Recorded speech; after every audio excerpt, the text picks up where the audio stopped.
Сәлем құрметті көрермендер мен ютуберлер.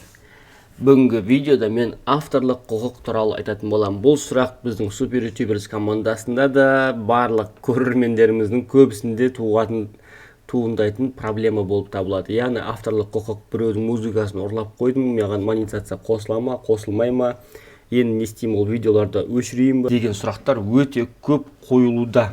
Негізі бұл передачаны ұзаққа созбай ақ қойып, қысқа нұсқа жауап беруге тырысамын. Ең бірінші, сіз біреудің видеосын ұрламау керексіз. Біреудің видеосын ұрлап каналыңызға салдыңыз ба, оны міндетті түрде ертелі кеш ол сіздерге бан беріледі. Бір видео ұрлайтын болсаңыз, бір бан беріледі, 2, 3, сөйтіп 3 баннан кейін сіздің каналыңыз блокировкаға түсіп жабылады ютубтың өзінен. Басында подписчигіңіз аз, просмотр аз кезде ол білінбейді, бірақ ертеңгі күні сіз күміс кнопка алу мүмкінсіз, монетизацияға қосылу мүмкінсіз. Сол кезде ютубтың алгоритмдері оны міндетті түрде зерттеп, басқа видеолармен сәйкестігін анықтап, сіздің каналыңызды жауып қою мүмкіндігі өте үлкен. Енді құдай жарылқап кейбір каналдар өтіп кетеді монетизацияға, бірақ ертелі-кеш ол канал бір видеолар салу керек, контентін толтыру керек. Ол бұрыннан ұрлықпай айналысып жатса, өзінің контенті жоқ болса, ертелі-кеш ол бәрібір ұсталады. Сондықтан да біреудің видеосын ұрламаңыздар. Тек қана авторлық видеолар дайындаңыздар. Немесе бір исключение бар, сіздер біреудің видеосына реакция түсіре аласыз. Реакция түсірілу ол рұқсат етілген нәрсе, бірақ реакция түсірілген кезде оның бір ерекшеліктері бар. Сіздер звуковой дорожка дейді ғой, яғни дауыс, дыбысы, дауысында өзгерістер болу керек, кесілу керек, қысқартылу керек, төмендетілу керек, және үстіне музыкальный наложение, басқа музыка қойылуы мүмкін, немесе өзіңіздің дауысыңызбен сопровождение болуы мүмкін, түсініктеме видеоға. Одан кейін каналдың авторы көрініп тұру керек, каналдың өзі көрініп тұру керек, қай каналдан не жасап жатсыз реакция, қай каналға обзор жасап жатсыз, қай видеоға обзор жасап жатсыз, соны бір көрсетіп айтып кету керексіздер. Және тура сол бірде-бір сол контент көшірілмеу керек. Яғни ол видео қысқару керек, несі ауысу керек, цветовой гаммасы сәл ауысу керек, немесе ұзару керек деген секілді өзінің изменениялар болып тұру керек 50%-ға дейін. Видео кішірейтіліп, бағанағы авторы көрініп тұру керек, және описаниясына қай видеоның оригиналын қою керексіздер. Сол кезде ютубтың алгоритмдері оны кәдімгі реакция ретінде қабылдап, сізге еш нәрсе демейді. Бірақ ішінде спойлер болмау керек, чтобы автор көріп, оған жалоба тастайтын болса, YouTube оны авторға жақтасады. Яғни сіз біреудің видеосын алып реакция түсіріп, ол авторға оңайтындай болу керек та, немесе здоровый не болу керек, обзор болу керек. Оны жамандасаңыздар да, бұл боқтап, жамандамай, қандай бар, солай айту керек. Егер видео ұнамаса, қай жерлер ұнамады, соны айту керек. Видео ұнаса, қай жерлер ұнады, соны айту керек. Одан кейін спойлер. Сіздің видеоңызды көріп, ол бүкіл оның видеосын мағынасын түсініп, сіз оның видеосын көрмей қоймау керек. Автордың видеосының одан бетер көрілуіне септігін тигізу керек те, бір сөзбен айтқан кезде видеоңыз. Яғни обзор шын мәнісінде сол. Одан кейін екінші сұрақ, видеоға қатысты авторлық құқықты барлығын айтып бердім деп сенемін. Егер де қандай сұрақтарыңыз туындап жатса, әрине комментария қойып кетіңіздер. Мен барлық комментарийларды оқимын, өзімнің творческий студия арқылы. Одан кейін екінші сұрақ, музыка.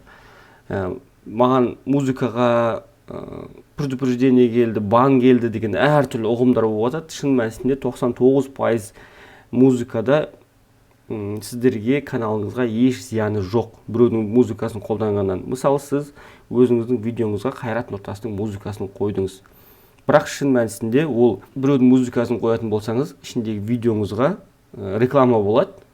Ол рекламадан түскен ақшаны сіз алмайсыз, Қайрат Нұртас алады. Сондықтан да Қайрат Нұртас сіздің видеоңызға мен музыкамды қойды, ішінде қолданды деп бан беру невыгодно, тиімсіз. Лучше ол сіздің оның музыкасын қолданған сайын Қайрат Нұртасқа көбірек ақша түседі. Ең қысқа мысалы. Ойбай, Қайрат Нұртас байып кетті деп ойламаңыздар. Именно жай ғана мысал ретінде айтып жатырмын. Байып кетті ғой, итак. Өткен ол әр музыкалық композитор өзі арнайы компаниялар бар. Солар арқылы келісімшарт түзіп, әр музыкасын солай лицензиялап қояды. Кәдімгі жай ғана мысал келтірейін, мен өзімнің каналыма кірдім. Бұл жерде мінекей көріп тұрсыздар ғой. Арманға жетер жол деген кинода 7,5 миллион просмотр болған. Бұда бірақ монетизация қосылмаған. Өйткені Бұл видеода біз басқа адамдардың музыкаларын қолданғанбыз. Мінекей бүйтіп бассақ подробнее. Міне шығады. Сведения о статусе видео, использовании в нем контенте. Мына влияние на канал деп тұр. Яғни біреудің музыкасының, мына қаншама адамның музыкасын қолданғанбыз. 1, 2, 3, 4, 5, 6, 7, 8 адам музыкасын қолданғанбыз. Және мына влияние на канал дейді. Бұл яғни қолданғанымыз біздің каналымызға еш әсері жоқ. Яғни бұларға наоборот пайда. Біз оның музыкасын қолдандық, ақшасы сол иегерлеріне түсіп жатыр. Бірақ монетизация біз таба алмаймыз бұл видеолардың ақшаны. Единственный, егер де сіз ковер қолданатын болсаңыз, бір музыканттың коверін қолданатын болсаңыз, музыкантпен пайдасын екіге бөлісесіздер. Одан кейін керемет функция бар. Егер де бір случайно біреудің видеосын, біреудің музыкасын қолданып қойдыңыздар, бірақ астына кетіп қалды бір какой-то бір 10 секунд, 20 секунд, сіз ол музыканы спокойно выбрать действие деген фрагмент кесіп тастасаңыз болады, ол жерде егер де керек емес болса. Немесе музыкасын ауыстырсаңыз болады. Орнына басқа музыка қойсаңыз болады, егер де сіздің қатты әсерін тигізбесе видеосына. Уже просмотр жинап қойды мысалы да, видеоңызды өшіретін мүмкіндік жоқ. Немесе удалить трек деп ішіндегі музыканы өшіріп тастасаңыз болады. Одан кейін тек қана сіздің дауысыңыз қалады, немесе басқа бір дыбыстар қалады. Яғни музыка болмайды да ішінен. Немесе оспорить заявку деген, егер де шынымен бұл музыканы өзіңіз жазсаңыз, оспорить заявку деп, сізде қате кетті, бұл музыканы өзім жаздым деп. Енді музыкант болсаңыз әрине, оны басып қойып бекерге каналыңыз тағы да банға кетіп жүрмесін. Өзіңіз музыка екенін дәлелдеп шықсаңыздар болады. Қандай компаниямен договорға отырып, лицензиялағаныңыз туралы мәліметтер бере отырып. Одан кейін, егер де сіздің каналыңызға шынымен де музыка таппай жатсаңыз, авторлық құқық мінекей творческая студияға кіресіз, компьютермен кіру керек міндетті түрде. Телефонмен кіре алмайсыз. Бір функциялары бар, телефонмен Google Chromeға кіріп, компьютермен кіргенде жасап, енді бәрі бұл ыңғайсыз болып табылады. Фанатикаға кірсеңіздер, мінекей YouTube'тың өзінің ұсынған тегін музыкалары былайынан жетеді. Соларды қолданыңыздар. Біз даже өзіміздің киноларға осы музыкаларды қолданамыз. Өйткені бізге бір композиторға музыка жаздыру, бір музыканы жаздырудың өзі 100 мың, 200 мың теңге минимум. Бір киноға жаздыру уже 500-600 мың теңге кетіп қояды. Ол бізге қымбат.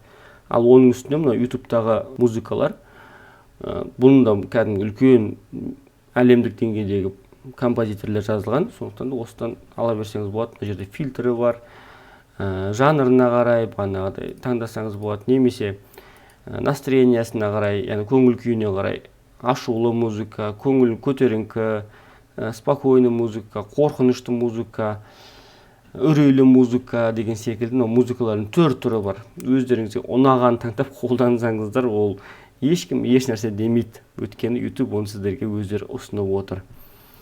Және келесі момент, егер де сіз шынымен бір ерекше өзіндік бір музыкаларға тәуелді болатын болсаңыз, видеоларға тәуелді болатын болсаңыз, арнайы партнерский программалар бар.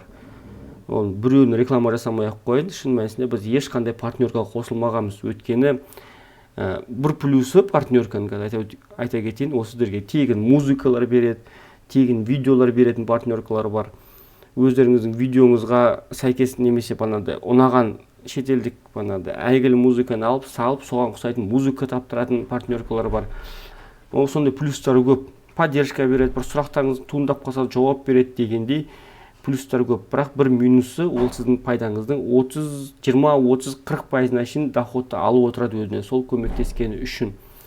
Енді бұл жерде олардың ешқандай арамдығы жоқ, бірақ егер де шынымен сондайға басында енді білінбейді, $100, $200 түсіп жатқан кезде, бірақ ертеңгі күні $10,000, $20,000 түсіп жатқан кезде, $3,000, $6,000 минус ават еткен кезде сіздің счетыңыздан, ол сіздің қалтаңызға кәдімгі ауыр болып тиеді. Сондықтан да партнеркаға қосылу алдын әбден зерттеңіз, плюс мен минусын салмақтаңыз, сөйтіп барып шешім қабылдаңыздар. Ал егер де шынымен де YouTube арқылы үлкен табысқа, просмотр жинағыңыз келсе, немесе подписчик жинап, өзіңіз танытқыңыз келсе, өзіңіздің жеке брендіңізді тез дамытқыңыз, үлкен жетістікке жеткіңіз келсе, біздің супер ютуберс арнайы сабағы басталды. Мынау астындағы комментариядағы немесе описаниядағы менің Instagram парақшама өтіп, директке жазып, жазсаңыздар біздің курсқа қатыса аласыздар. Және керемет бонус, мен әрдайым бір апта сайын өзіміздің бана супер ютуберс командасына эфирге шығып отырам. Кез келген сұрақтарыңызға жауап ала аласыздар. Қазір менде өздеріңіз білесіздер, ең бастапқы жүргізіп отқан 3 каналым бар. Яғни біреу киностудия Мейрам, 1 миллион подписчик, екіншісі Мейрам ТВ, 250 мың подписчик, және осы мастер Мейрам. Әрқайсынан ақша тауып, өзімнің опытымда болған нәрсені сіздерге толыққанда еш жасырмастан көрсетемін. Келесі видеоларда кездескенше сау, сәлемет болыңыздар.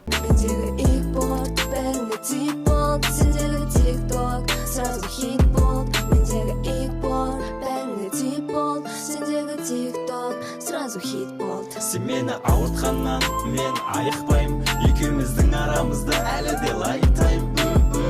Алға қойдым, енді қайтпайым, сен үшін толықтайым.